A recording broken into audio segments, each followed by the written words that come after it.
Hello, my name is Gary. And my name is Simon. And this is episode 28 of EV Musings, a podcast about electric vehicles and things that are interesting to electric vehicle owners. On our podcast today, we'll be taking a look back over the last 12 months and picking our highlights from the EV and renewable world.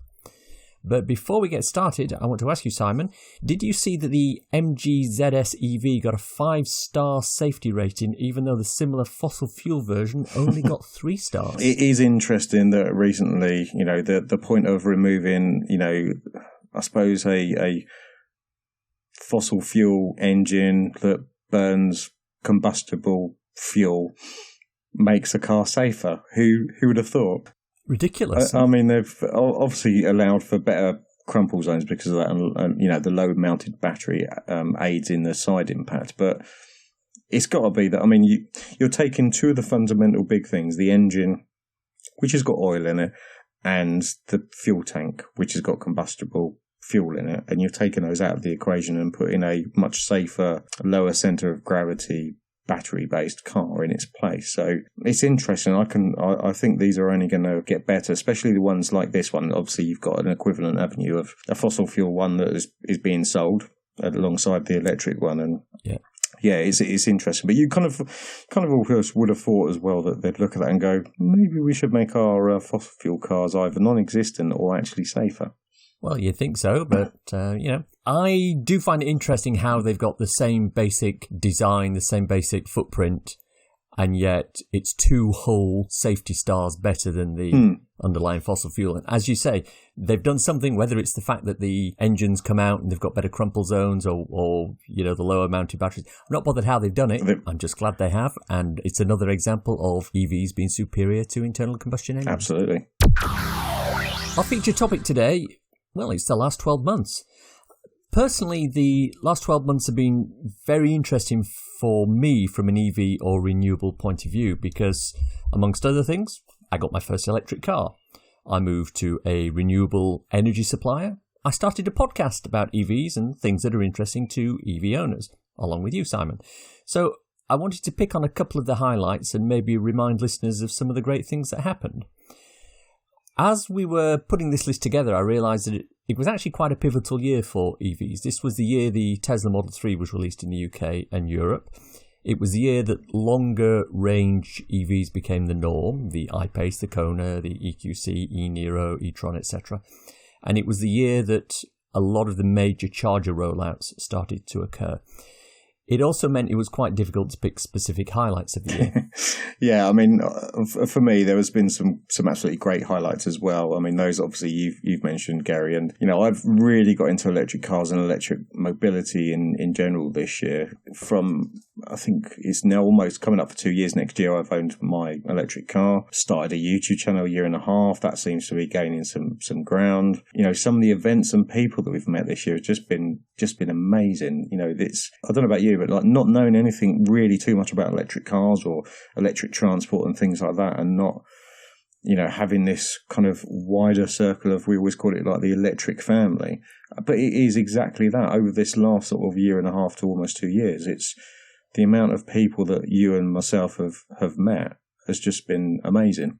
It has. Well, let's get into things, shall we? What's your first highlight of the year? So, my first one, I think, has got to be the 1,000-kilometre journey in a small battery EV. Indeed. And obviously, we've got a whole podcast episode about this, but I think what it proved, amongst other things, that was it can be done. People talk about, you've got a small battery, you can go a long way. Well, actually, you can, and the infrastructure was there. We didn't have any issues with the chargers. Didn't kill each other? We didn't kill each other, no. I'm sure you came close to me at some point, but there we go. What was the thing that stuck out to you specifically about that journey? Well, that one was, I've always wanted to do a long-range journey in my BMW i3. The first thought was always going to be Dundee, going up to Scotland and things. And then obviously you mentioned around doing this. I had an idea around the YouTube thing. So we decided to sort of combine it. But the highlight for me was how easy it was. It was almost, yes, we'd done a bit of planning. Yes, we'd had like one kind of, I suppose, charger and then a secondary backup charger. But that was it. No more, not a massive amount of planning. And yet we'd done this huge journey in one day, and for the majority of it, I didn't feel tired at all. I was expecting more issues in terms of the chargers, but it just wasn't the case at all. Obviously, I think one of the highlights and lowlights, I suppose, really is that getting stuck in the West Midlands. It was almost like you just could not get out of bloody Birmingham. And there was at one point, it was like, I don't know about you, but it was at one point we were looking around going, right, there's a sign there that says roadblocks. There's a sign there that's roadblocks. It's like, if I see one more road that's flipping blocked, it's like I'm going to get in a canoe and swim out at this rate, because it was ridiculous. Oh, and the weather as well was the big issue, because we basically had those two issues. Those were the only two things that caused us. Atrocious weather, not particularly warm, headwinds, tailwinds, driving rain, not being able to get out of the West Midlands, East Midlands, wherever it was. And I think the only quote-unquote charger issue we had was that the Fastned charger in Sunderland was... Not so Fastned. Not so Fastned, yeah. I think we topped out at 33 kilowatt. Yeah, that was speed, I think, very disappointing there. Even when we've had, was it Shell? I think we had, over 40. And most of the others we had over 40. And considering these were 350 kilowatt chargers, it was ridiculous that we got that low. For me, one of the highlights this year was obviously Fully Charged Live at Silverstone. Now, you've been there for a couple of years running. This was my first one. But I love the whole setup of it, the Tesla taxi service, the fact that, the whole thing was on 2 floors. You had all the exhibitions downstairs, all the vehicles, and, there was so much to do, so much to see, and it was just so well run. We had, obviously, the start of some of the EV groups. Prime example, I think it was mainly Kent, Sussex and Surrey, and they'd had a stand, and they had a stand outside. Now, at this particular time of year, should have been a bit more sunnier. But the problem is it was in the paddock, and last year, the paddock and the sunshine was blazing hot sunshine, so it was glorious. This year, not so much. So there's a picture, and this is almost like infamous now, where Neil from the Sussex EVs just stands in the rain under this little gazebo, and it just sums up dedication to EVs and the show in so many ways for that show. I'm doing a metaphorical salute to Neil Roberts as we speak. Indeed, Neil, you're an absolute legend. I particularly liked some of the cars that were on display there that were not the run-of-the-mill EVs. These were generally cars that had been converted from internal combustion engines. There was an old Aston Martin there, one of the original DB versions. But my favourite was the DeLorean. Oh, yes. Complete with the flux capacitor and everything on there. It was a very well-done implementation of a transfer from internal combustion to electrified power. I thought it was very, very well done. That was good. And then I think in the same garage they had the Ferrari as well, the old Ferrari that was converted to electric, which was just absolutely a beautiful thing. And then obviously we had the new Peugeot 208. I think that was the UK debut, wasn't it? I believe it was, or very, very close to it. Good looking car. Yeah. If you're a big fan of Peugeots, then I think that's going to sell by the bucket load, depending on what the range ultimately ends up being and whether that fits with what people want. On the subject of range and charging, he says in a fantastic segue, that was also where BP Chargemaster revealed the new 150 kilowatt charging unit, which they're going to roll out, although ironically they haven't actually used that particular version in any of the 150 kilowatts units that they've implemented since Fully Charged Live. But we're not going to complain about it. But there we go. I like the fact that they're rolling them out. I really wish they'd have used that original ginormous charger. It kind of reminded me of one of those old sort of 50s American fuel pumps. I'd have loved to have seen that, masses of those on the forecourts. But yeah, like you said, the rolling them out is good. It's just a shame they didn't quite use that model. We'll come back to charging a little bit later on in this episode, but talk to me about the scooters and the skateboards. So, mainly scooters are fully charged live this year, but I suppose really this was the year when both skateboards, scooters and, things like one wheels and e-mobility in general really came to the forefront. I started riding electric skateboards grand old age of 46. What a complete nut job. And, obviously the comedy can be followed on my YouTube channel for me falling off it. But a fully charged live, they showed a reasonable selection of scooters. Now, obviously there's still a very grey area in terms of the legality of these at the moment, but it just shows that both the show and, the industry is moving not just ahead in cars, but like for those last mile travel vehicles. So scooters in general. So it was good to see those on display, and I'm hoping actually the next year they kind of expand on that. But there were some good ones. They were reasonably priced, depending on where you sat, whether you were right at the kids' end where you just wanted it for a bit of fun, all the way up to an off-road scooter, which had the price to accompany it, but it was a mental looking thing. I hope you took a test drive on a couple of them. Oh, I did, yes. Cars are great, but to be honest, I'd rather have less cars on the road than have some more of that type of stuff. On a personal level, the last 12 months were the first for me living with an actual electric car. Mine was delivered the 12th of December last year. So it's just gone over 1 year, 10,500 miles, grand total in running costs of just under £500. Not bad. No, not bad for a whole year's running. I got a top range on it's a 30 kilowatt hour Soul. Top range of 130 miles in summer. That's now down to what we would expect in winter of 100, 105. And overall, could not be happier with that particular vehicle. Thoroughly enjoying it. Yeah, it's good actually, isn't it? I mean, both of us, realistically, we're quite new for electric cars, but I think over the last year, the car themselves actually have probably taught you quite a lot around, ownership of an electric car, and obviously got you involved and interested in it and stuff as well. But yeah, I mean, can't complain about running cost, really. Before we move on to the next topic, I'd like to have, I suppose, a shout out around EVs in the Park. So EVs in the Park, for those that don't know, is I suppose, the biggest UK electric vehicle show, I would say, or festival. For the last several years, it's been held in Coventry. It's run by a chap called Craig Tongue, who runs the Renault Zoe Club as well. This year just seemed to get bigger. So last year, which was my first time going there, was, I would say, probably about 120 odd cars. So big field, 120 electric cars, all enthusiasts, everyone talking to each other, a lot of fun, a lot of sort of chat and stuff like that. This year, I think he must have come close to 300.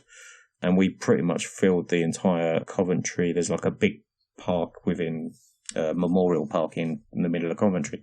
He filled most of that this year. And it's so nice because it's such a family-friendly type place. So even if you're, even if you're just curious or you don't own one, or, you just want to come along, or you just happen to be in the park, everyone was so friendly. And, it was like, anyone that came up and wanted to know about your car and the running costs, or how you charge an electric car, or just looking at the cars themselves. It was just such a nice event. And this year was, I think, quite a bit bigger for me, just because I'd gone to the first one and met a few people, and then over the course of the year I'd met so many people, and most of those people were at that festival. So it was good, and it was that kind of everyone together in one place and having a lot of fun. So I was gutted I couldn't actually make it to EVs in the Park this year, for pretty much for all the reasons that you just said there. The ability, or the chance, the option of meeting a lot of these people that you converse with on social media. To be part of an event like that would be fantastic, but from a timing point of view, it clashed with something else, and I couldn't get out of it, unfortunately. So I want to talk a little bit then about the rollout of new chargers that have occurred. Certainly over this last year, we've seen quite a few. So we've got like the new Engenie chargers for a start in a rollout. 31 new locations breaking ground this month, several of which will be up and running very shortly. A new 6 charger hub in Stratford was just announced. Engenie are also sponsored the Hearts EVs, which myself and Rob Shaw run, and we had them along to somewhat sponsor us at the first event in Welling. And they've also sponsored Kent EV when they met at the Poppyfield by switching the chargers to free. So they've been really good and really supportive of that. So Gary, what's your thoughts about Engenie first of all? Because they've made quite a splash in recent months, it seems. They have, and I was recently at the official unveiling of the new chargers that Engenie have put in at my local, it's like a little hub. It's a couple of chargers down at Fleet in Hampshire. and I got an opportunity to chat with a couple of the representatives of Ingenie who were there. They came out in a little bit of force, actually, which was good. I like the company. I like the products. They provide chargers which generally work. They generally put 2 in each location, although not always. And I will have a discussion in a future podcast about why that is, because they went through with me in some detail about how they define and decide where to put locations, what the criteria are, and whether they put singles or doubles, etc. So, and it's quite an interesting discussion to have, but we won't have that here. Yeah.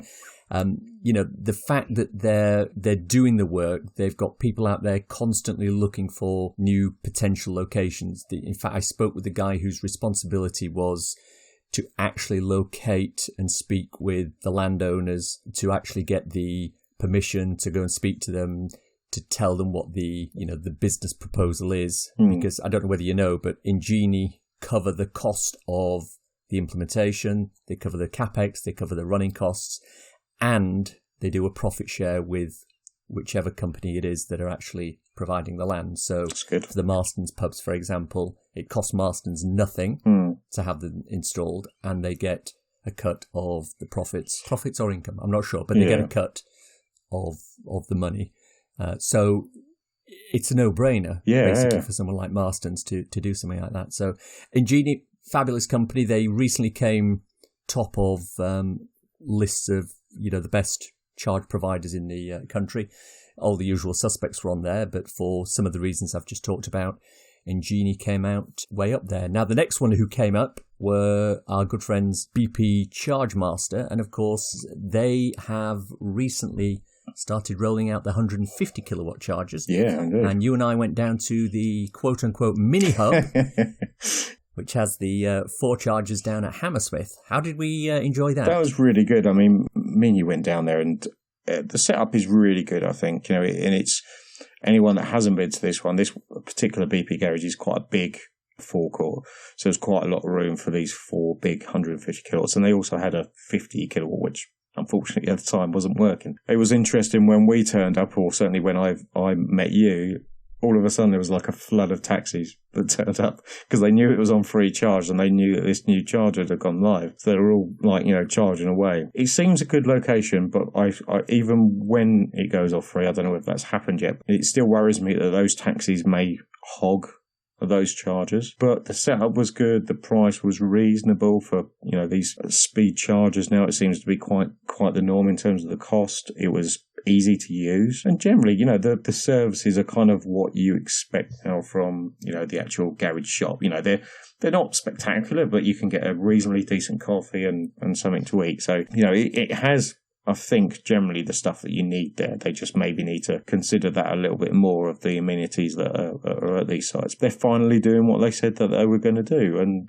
if they're putting these in, they're big money, aren't they? Those chargers are not cheap. So any they put in are obviously great, but there has to be that taken into consideration, that there's a lot that goes into getting these up and in and planned and stuff. The trifecta when it comes to charging companies, obviously Ingenie, BP Chargemaster and Instavolt, and they have also this year embarked on quite an aggressive and impressive rollout of chargers. I mean, this month alone, they've put 36 new chargers in at 13 different locations, including, I believe, Welsh Wales, which is, we'll talk about that in a little bit, because it's something of a dry spot when it comes to chargers. Yes. Instavolt have also started to upgrade or implement the brackets 125 kilowatt chargers.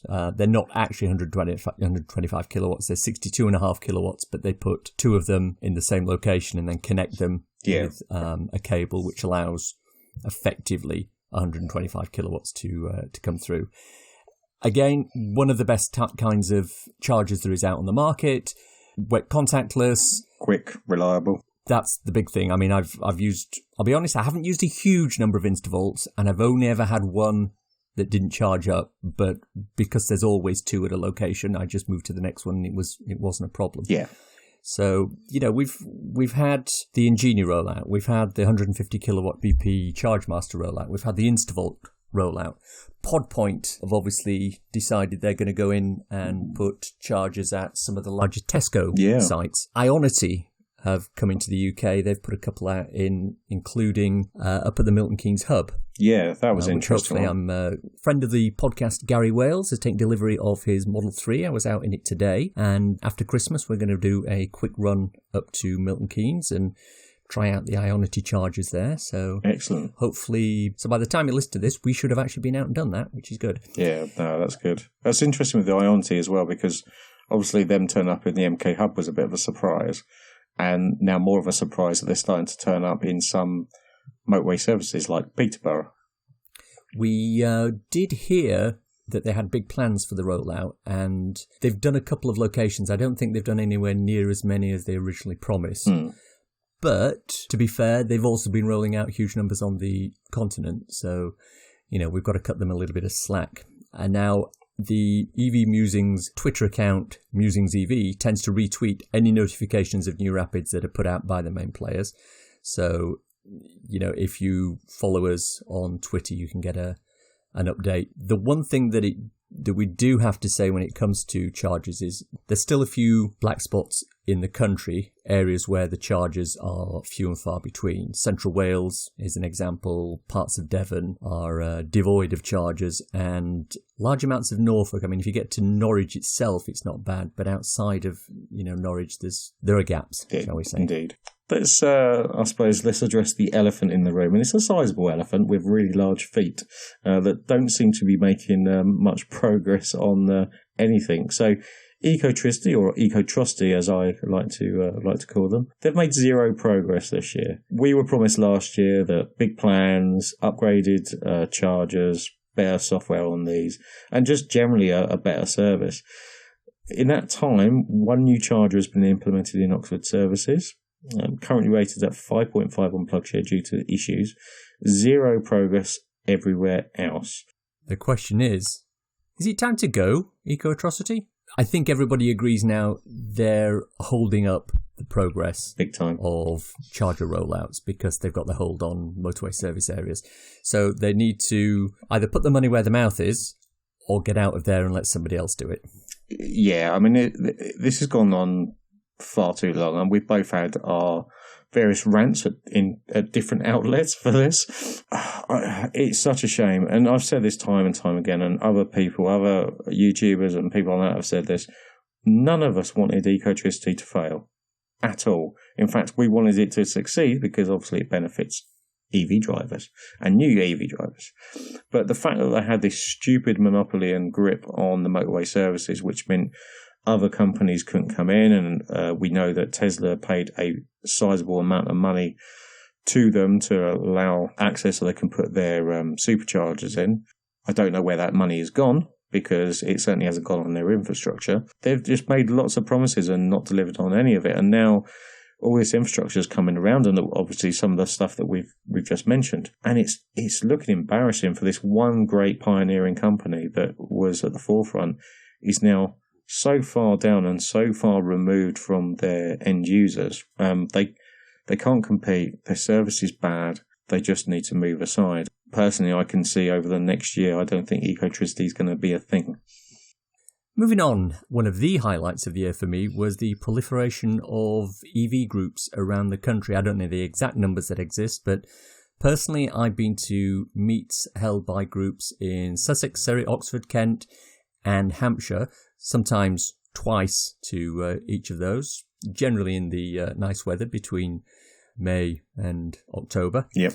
I find they're always very well attended. There's good discussions that take place. There are a lot of people who bring their cars. That was the first place I saw a brand new Model 3. And in fact, of all the Model 3s I've seen, 90% of them have been at EV meets and have been purchased within or picked up within 48 hours of that meet. So it's not like somebody's had them for a while and then thought, oh, I'll take them to, to the guys down at Sussex EVs. No, it's a case of, I picked it up yesterday, I brought it straight here so you could all have a look at it. Yeah, it was quite amazing. And there was one, was it Surrey or one of the Surrey ones?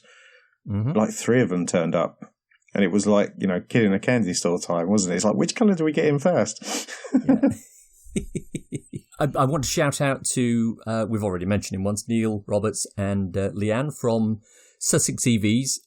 They've been very instrumental in setting up the whole Nexus, the EV group Nexus, and they've always made everybody feel very welcome at every event that's there. Absolutely. I don't think we'd be where we are today without those two individuals, although there are lots of other people who've been very, very actively involved, yourself included, Simon with the Hearts EVs group. Yeah, but even that, I don't think I would have started it, to be honest, had I not met Neil and Leanne either. You know, you think literally the whole country, no matter where you live, there is an EV group now. Yeah. And that all started with Sussex EVs. No matter where you go, you know, these groups are just growing, and it shows that EVs are coming on. But yeah, absolutely. I mean, when I first turned up out of nowhere, I was made to feel so welcome, and just, you know, this is what we're doing it for. It's not for anything other than getting more people into EVs. It was, brilliant stuff. And talking of getting people into EVs, I've mentioned him already on the podcast, Gary Wales, friend of the podcast. I took him to the Oxford meet. He went out in your i3. We sat him in a Tesla. He went for a drive in that.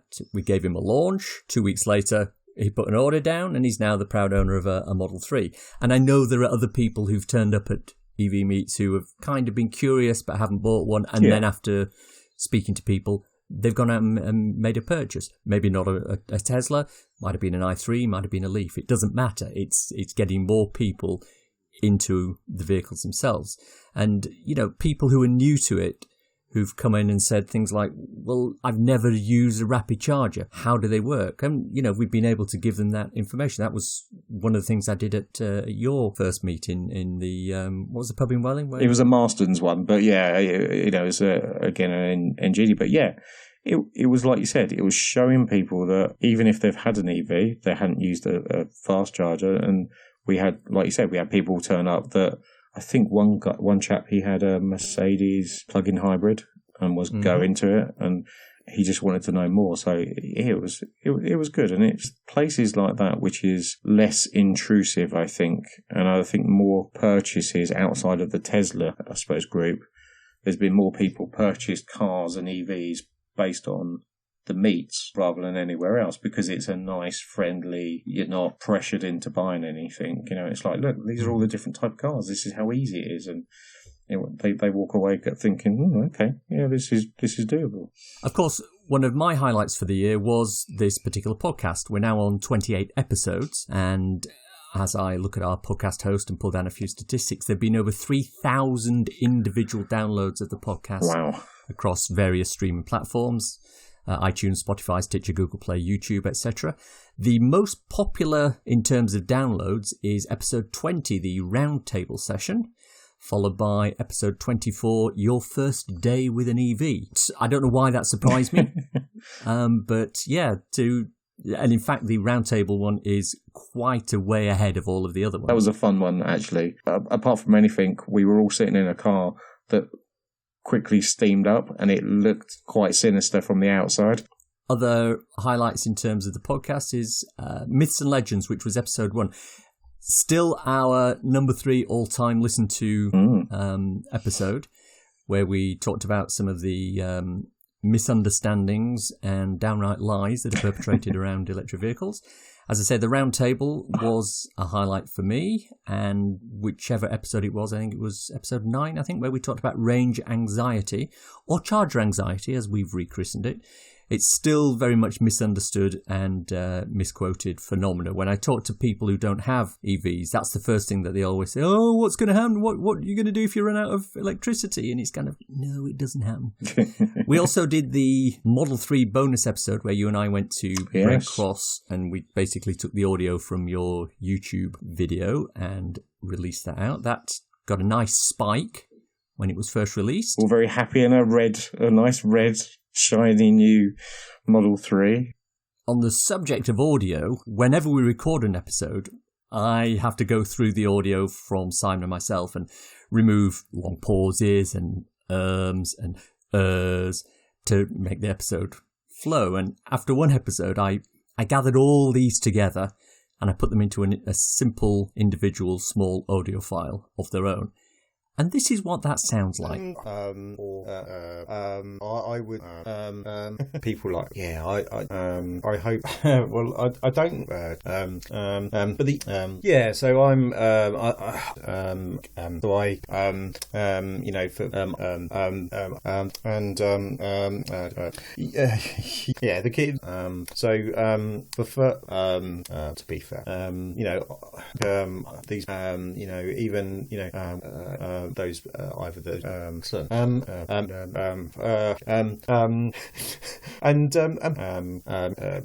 yeah I mean it's you need to it's and there's so you know for me if I had one of those kind of quickly mentioned it was as I and you know and that's it but actually like a pet now with and you know there's the like one of these And before we start to look forward to next year, I want to sort of wrap this up by saying that I want to put social media on my list of highlights, in particular the social media around electric vehicles, because I've met a load of new people, including yourself, Simon, on Twitter and Facebook. Mm-hmm. I've met a lot of people who I'd only previously seen on YouTube, people like Colin, the Plug Seeker, and James Coates from James and Kate, and Craig Tongue as well. Met him, all as a result of following them on Twitter, watching the YouTube accounts, and, you know, being able to meet up with them specifically at some of the EV meets. The other thing I like about social media is the ability to be able to debunk some of these Daily Mail myths that keep coming up. You know, no, the batteries don't need replacing every 3 years, etc. And it's great when somebody throws that into Ply or a Twitter thread and you can just go in and go, well, no, that's not true, and that's not true, and that's not true, and you're picking all this up from the Daily Mail, and etc. etc. It's a great community and people are always willing to help. What are your thoughts, Simon? Oh, absolutely. I mean, this year has seen a great opportunity to meet new people from social media who, you know, usually in normal circumstances you wouldn't meet. This has led to a great community and friendships over the last year with EV groups and are now, you know, across the UK, and this will only continue. I think I echo what you say, Gary. I mean, we've met for the first time when we started a podcast. You know, I met Colin for the first time this year. I met James Coates, Craig. I think I met last year, but only kind of briefly. You know, I've met several more YouTubers and, in fact, done collaborations with some of them. Or, you know, James, you know, that does his skateboarding and, you know, does his Tesla YouTube videos and things like that. I met him for the second time at EVs in the Park. And actually, this time I had my skateboard.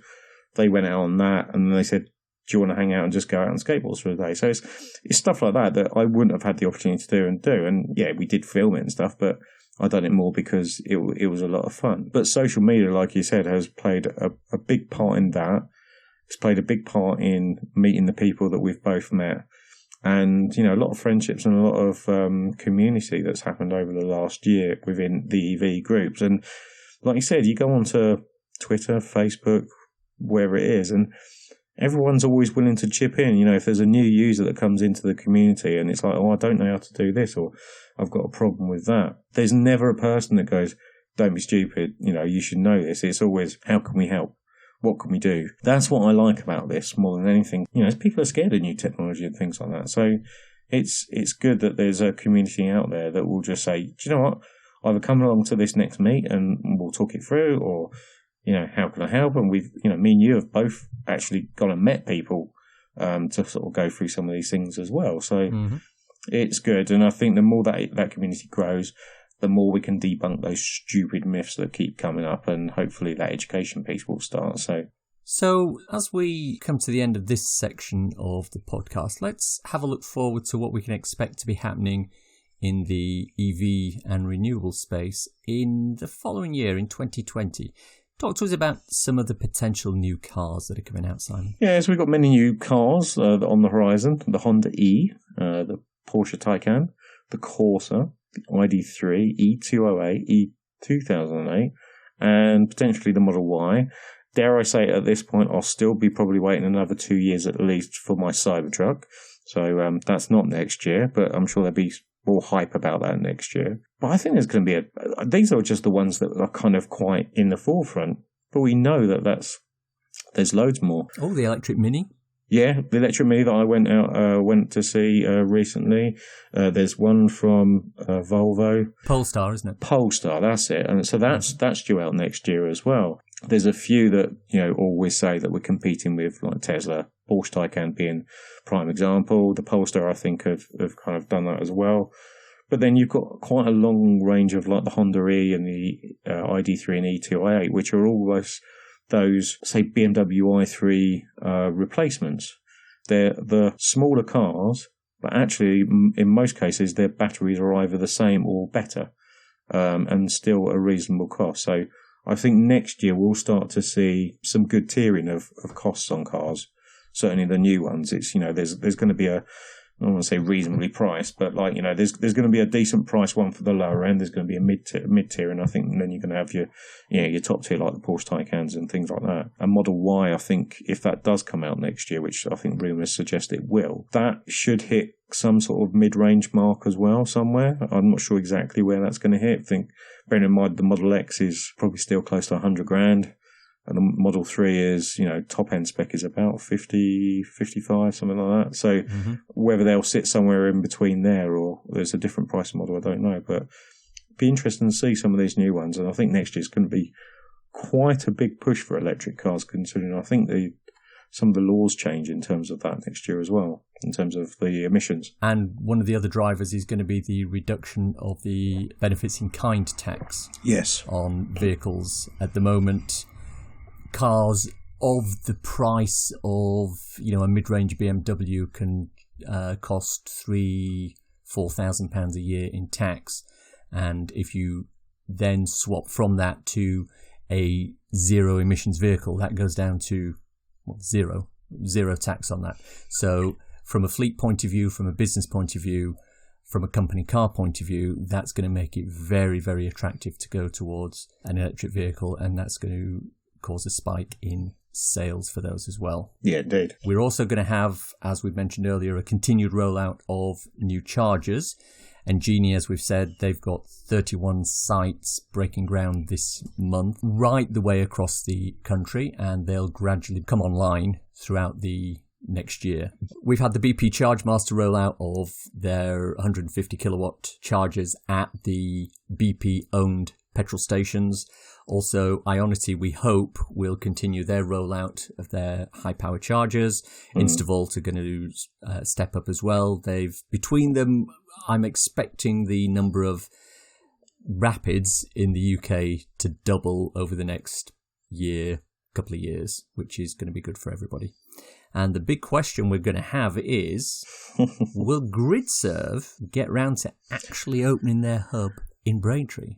I really hope so. I mean, this is one that I've been looking forward to since, I think, Fully Charged Live, or just before when we heard about it.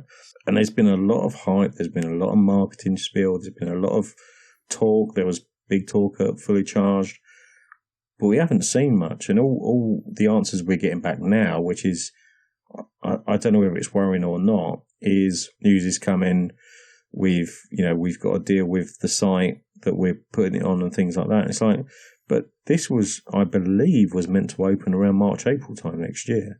And if that's the case, and they haven't broken ground yet, I can't see that building, because these things are going to be huge. And, with over, how many was it? It was a silly number of different chargers from 50 to 350 kilowatts, and there was quite a fair old few number of them. There was renewable energy on site, and without all that, all the shop stuff, all the groundwork, all the electricity and everything else that runs on it, I can't see it happening, certainly when they said it was going to be. But I don't know why, whether they've hit a stumbling block or whether they've, something else has happened. But I love the idea. I just wish we could physically see something happening. Time will tell on that one. Time will tell. Indeed. So let's wrap it up by seeing if there's some cool EV or renewable thing you've come across that we can share with our listeners. My one this week is Rolls-Royce. They have now entered the electric plane market. Now, this company, as a lot of people may know, they're not new to planes, as they've been making engines for years. But this is, first of all, what they believe is the start of a new electric plane. This one in particular, having a top speed of 300 miles an hour and a 3,000 metre height. Now, this one is, I think, it's obviously very small, nimble. It's aimed at trying to get an electric plane with fast speed up in the air and working, but it looks really exciting. And actually, if you look at the design, and we'll obviously put the link in the notes below, I could see this competing in the Red Bull races that they have in different countries in the future. It's a tiny little plane with that electric motor and a lot of speed and things like that. Yeah, I think it's worth just reiterating at this point, we're not talking about Rolls-Royce, the motor car manufacturer. We're talking about Rolls-Royce Aero, who are the people who provide, at the moment, the engines that power the 747s. Yes, indeed. Companies like British Airways run. So they make huge, massive, powerful... Fossil burning ones, yeah. And now they're looking at basically, as you say, using this almost as a test bed to improve or validate the technology for electric power plants to fit into planes. And I'm all for it, absolutely 100%. Now, it's not a major thing, my one cool thing, but more electric vehicles were sold in the US last year than manual transmission vehicles. Now, as I say, it's not a huge thing. Manual transmissions account for just over 1% of new car sales in the US last year, but EVs were heading up rapidly towards 2% of the market. Now, it's not big, but these are the little stones on which we can build a foundation for growth. And I would assume most of the figures that make up that percentage will be the Model 3. But it's a start, and it's heading in the right direction. And the more internal combustion engine vehicles we can get off the road, the better. Yeah, absolutely. I mean, like you said, the manual transmissions in the US are probably low because a lot of people, and anyone that's driven in the States, they're all automatic. It's that shift of tide that we're starting to see, and in the US, that's significant because, obviously that country is based on gas, fossil fuel burning type cars. And, is it, I think we read recently, wasn't it, that Tesla is the highest selling car in the States anyway? In a certain bracket, I think. In a certain bracket. So that in itself, in the space of time that they've been going, is a testament to itself. And like I said, they're just going to build on those foundations. And that's our show for today, and indeed for this year. Hope you enjoyed listening to it. If you want to contact us, Simon is at The EV Side on both Twitter and YouTube. And I'm The Real Gary C on Twitter. If you want to contact us on Twitter, use either of those or our own EV Musings Twitter account, Musings EV. Don't ask why it's that way around. Just don't. We'll tell you one day, not today. If you wanted a quick reference ebook to read on your Kindle, I wrote a little something called So You've Gone Electric. It's available on Amazon worldwide for the measly sum of 99p or equivalent, and it's a great little introduction to living with an electric car. Links for everything we've talked about in the podcast are in the description. If you've enjoyed this podcast, please subscribe. We're available on iTunes or wherever you get your podcasts. Please leave a review, as it helps with our ratings and the visibility, and it lets us know that people are actually listening to what we say. There is no podcast next week. We're taking just a little break for the new year, so we're back in 2020. Thanks for listening, and Happy New Year, everyone. Have a great new year. See you then. Bye-bye. I would people like.